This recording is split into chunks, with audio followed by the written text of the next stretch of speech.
Hello and welcome back to the worst Warmachine channel on the internet. I'm Malorian, and it's time for another Warmachine Battle Report. So what's going to be happening here for this one is it's going to be my Game 2 of the Steamroller that I went to this last weekend. It's the one I ran, but also got to play in as well. And so with that, in Game 1, I was able to luckily win, so hurrah. But now we're talking about Game 2. Now, with my list here, I'm going to be still on the Magnus train. So I'm running Magnus2 and Irregulars. There's a Blockader, a Toro, another Toro, Anastasia, a Tinker that has Malvin and Mayhem, J.A.I.M.s, Acosta, Widget, and then Asphyxious the Sanctified, Gaspy, that has a Stalker. Just a very fast rush up the board, lock you down, try and win on scenario or crushing alpha attrition.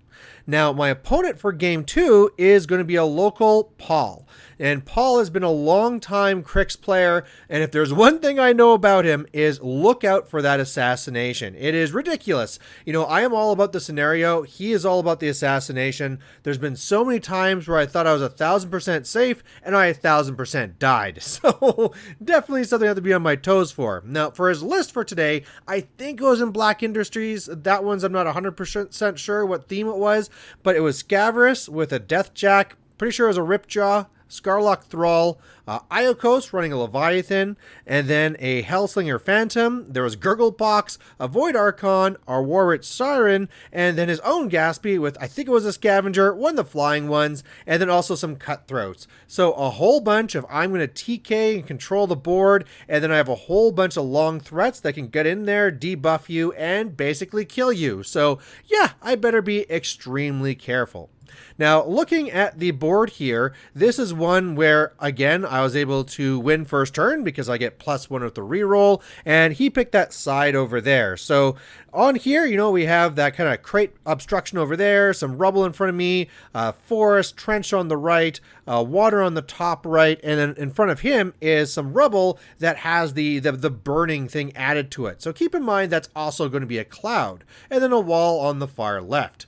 So when I was setting this up and trying to think of how I was going to be playing this scenario, I really want to be making sure that I leverage Gaspy on the left so I can try and score that zone, everything else barreling down the center, and then still have a significant force on the right that can hopefully be scoring my flag and maybe contesting his flag. Because I think in this one here, the faster I end this one, the better, because like I said, if I leave one thing alive, I'm probably getting Magnus TK'd around, he's going to have something TK'd towards me, and then yeah, I'm just going to like die. So I have to be extremely cautious and extremely careful.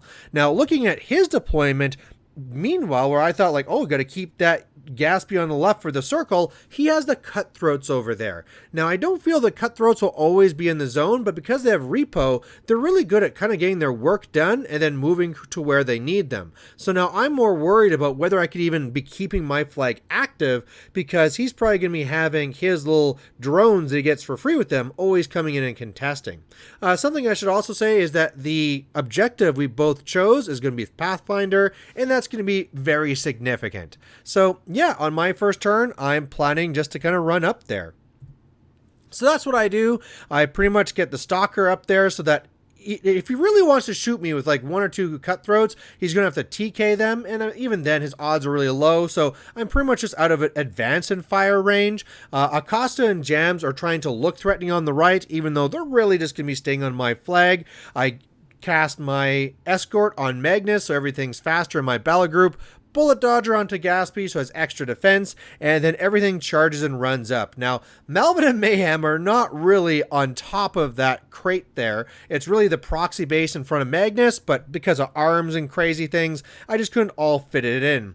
Now, another thing I was kind of realizing too is that my idea is that my left Toro could run around the building, but I'm now seeing that I'm going to probably lose a turn, as I'm going to have to kind of like pull around the corner, and so hopefully I don't get hurt for that too much. Now, the way it was before, he might have still been able just to kill me. You know, he could just kind of like TK my M&M kind of out of the way and then get shots onto Magnus after it's TK'd away. So that's the reason why I had to put that one cloud in front of there, just to make sure I'm 100% safe. Otherwise, I probably would have died. And that's what Paul told me after too. It was like, yeah, you were dead until you put that cloud there. So that's the type of thing I got to watch out for in this sort of game, is that I almost just died, you know, bottom of one. So going on to his turn, he kind of thinks about this for a while, what's the kind of play he's going to do, and then all of a sudden those crows started running in my face. So part of me really likes this, because the sooner that I can get these crows off the battlefield, the better, and that's the safer that Magnus is going to feel. But I also have to remember as well that there's a lot of other threats here that can hit me very, very hard. Now, one of the things that he did is made his own clouds, and that's when I kind of realized, like, oh no, between the forest and the clouds and the burning earth, which is basically another big cloud over there that also lights you on fire, yeah, there's a lot of stuff here where we're playing you can't see me and I can't see you, except one of us has a huge base that can be seen. So this is now looking very, very scary, and I'm going to have to figure out what's the right thing to do here. Otherwise, you know, he's playing it pretty safe with a lot of things. I believe he has the spell up on Deathjack that has its armor higher. And then I think Aiakos did the thing where he has escort. I don't know. I can't really actually remember. I'm sorry. But what I'm seeing here definitely now is like, man, that Toro on the left is just not in a good spot. And one of the things I could do is maybe try and stay further back and stay safer. But that arc node on the left could just move up and hit me very easily. Again, if that Toro was somehow past that building, I could have then threatened to take out that arc node, which might have been a fair trade. But yeah, Paul has put me in a very interesting spot here where, I mean, if I want to charge something with Magnus, I have to charge one of these things in front of me. And in fact, I actually spent quite a bit of time on my next turn here wondering if it was still worth trying to defeat. That maybe Magnus could charge up there, charge one of the crows, I would kill the crows, put back those clouds, and then at least my feet would lock down the Leviathan, probably, and then maybe I could try and kill off the arc node somehow. I don't know. But then I really realized that, oh yeah, even if I do nothing else, that I can't lock down the Gaspy, and Gaspy between the TK on me, the TK on Gaspy, the flicker can still get me from like 14 inches away. So yeah, if Magnus charges up, it just dies. So I'm usually a very fast player, but Paul had me in such a kind of knot here that I had to spend a long time trying to figure out how to do it. And let's see what I did. So what I decided to do here was, my big objective was to, number one, keep Magnus safe. Number two, try and kill off whatever little crows in my face I could, try and kill the arc node, and then realize I'm going to have to take the alpha. This is so weird. Normally I'm the one that's charging across, locking you down, smashing you in the face, but given this terrain and the way that it's working here at the clouds, that's just not going to happen. So I have to accept the charge. So I really just kind of arrange it so that I can get up there, start killing the crows. Even the Toro, though, was a little bit slower, was able to walk around and at least kill a couple. And then what I was able to do is make those two clouds again so that it's kind of blocking some of that line of sight. And then the Blockader came around and was able to spray down the arc node. So that's fantastic. I mean, for my objectives, I mean, Magnus is 1,000,000,000% safe behind that. It better be. If I'm here behind my Colossal, he should not be able to kill it. Meanwhile, I decided just to pull back with J.A.I.M.s and Acosta just to really make sure that I can score that flag unless he tries to give me something. Overall, I think that was maybe a waste because he can easily contest it with so many different things. I should have stayed aggressive with something, but I don't know. I thought if he was going to TK off one model, he would have to TK them both off, and I'm trying to do that. But I'm really feeling here that what's going to happen is that he's probably going to charge in with all of his things to kill off my Blockader. Once he kills the Blockader, I'm going to have a hard time. Well, I'm going to be in a desperate time. I'll have a lot of pieces right there, but if I fail to kill the things going back, Magnus is probably dead, because that huge base is the one thing keeping me alive. So that's why I'm kind of hoping that the Leviathan actually goes against my Toro on the left. Maybe he's going to be tempted by the Toro on the right, because honestly, my big three important pieces are going to be Gaspy, M&M, Malvin and Mayhem, and the Blockader. So if he wants to fight anything else, I'm kind of cool with that. So that's what I did. Let's see what he decided to do. So for him, he first comes in here with Gaspy, and I started making attacks against my Blockader like I expected, but then started making attacks against my little Stalker there instead. I was super surprised by it. He even missed an attack, had to buy and boost after that, and sure, did some okay damage to it, but I really felt I should have done more damage to my Blockader.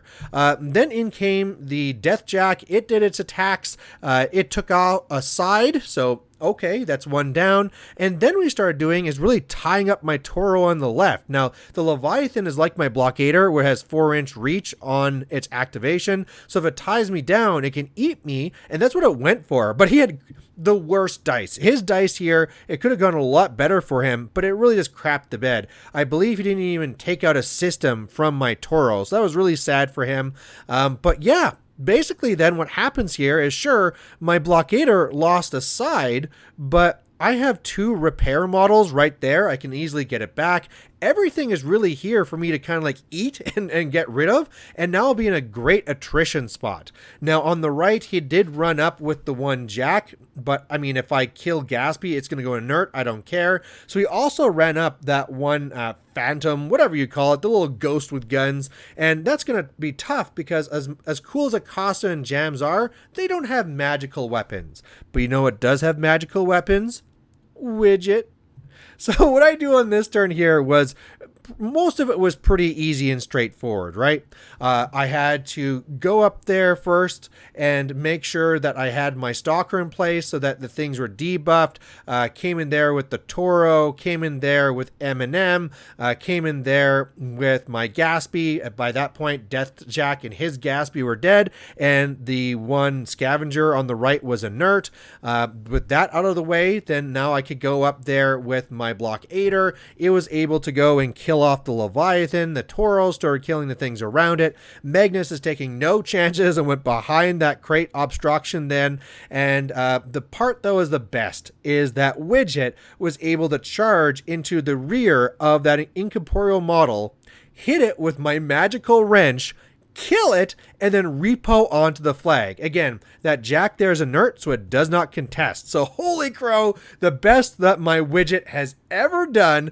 I mean, wow, I just love that so much. So otherwise now I just pretty much, oh, by the way, before the Blockader went up, of course I repaired it with the Tinker. But yeah, Acosta and J.A.I.M.s run up to really go and threaten the objective, while my Anastasia came in just to be contesting the flag. So with that, I was able to go up here on scenario, scoring on my flag here, or maybe he scored and then I counter scored. It doesn't really matter. The biggest thing of this turn that's happening right now was the massive attrition swing that we just had here. So on his turn, he's going to pop his feet. He knows that he's, not in a good spot here. It's pretty much hopeless. So he's going to see what he can do. Scaverous himself blasts down Acosta and then tries to kill J.A.I.M.s as well, and then fails there. Then he's able to bring over the Warwitch Siren, which is able to spray down Anastasia. So, okay, that's gone as well. And then pretty much everything else is just like Gurglepox and the Void Archon all trying to go into the Blockader. But again, he had just silly bad dice, so it wasn't even really possible. So yeah, I believe he took out that same right side again. And then, yeah, I mean, at this point here, if I wanted to, I could just kind of like go back on what my normal thing would be. It was like, hey, let's just play safe and go for scenario. But look, Scaverous is standing there with no camp. I have all these things right here. Let's not waste anyone's time and just close this out. So that's what I do. I actually set things up so that I could be making my Malvin and Mayhem flying, and it could trample over and get here too, but it wasn't needed. I was able to get over here with Gaspy, and Asphyxious was able to take down Scaverous in some good old Cryx versus Cryx action. And yeah, I win this one on, it's really assassination, but let's face it, it was actually attrition. So looking back at this game here, it did turn out to be like a crushing victory if you look at what the points destroyed were, but it was definitely one that had me biting my nails and being worried all the way through, right? At first, I thought I'd be having the real issue of how do I keep Magnus alive, but then it turned into this whole hide and seek type of thing, right? Where we had clouds and forest all over, but I was the one with the Blockader, and the Blockader was the thing keeping Magnus alive. And I can't stress enough that if you would have gone in there and gone for that Blockader with the Leviathan, Gaspy, and also Deathjack, I don't know if I could really survive next turn. I also don't know if he needed to throw away all those cutthroats as well. I know he was trying to tempt me into charging out there with Magnus and be like, oh no, I left you something to charge. But I think he wanted to keep a little bit more back just because that's one of his main win conditions is the assassination. But yeah, I mean, like, regardless, a little bit of better dice on his part, and this could be a lot different because he got the alpha, right? His alpha goes a little bit better. Maybe if he decides to go and take out Malvin and Mayhem because he got lucky and the Leviathan and Gaspy were able to kill the Blockader by themselves, like, I would have a hard time fighting back, especially when the whole time I'm just desperately trying to keep Magnus alive. So either way, I thought this was a really fun game. Hopefully you liked watching it. If you had any thoughts on the list, the gameplay, anything I've been talking about, please, as always, post it down below, and we'll catch you later. Bye.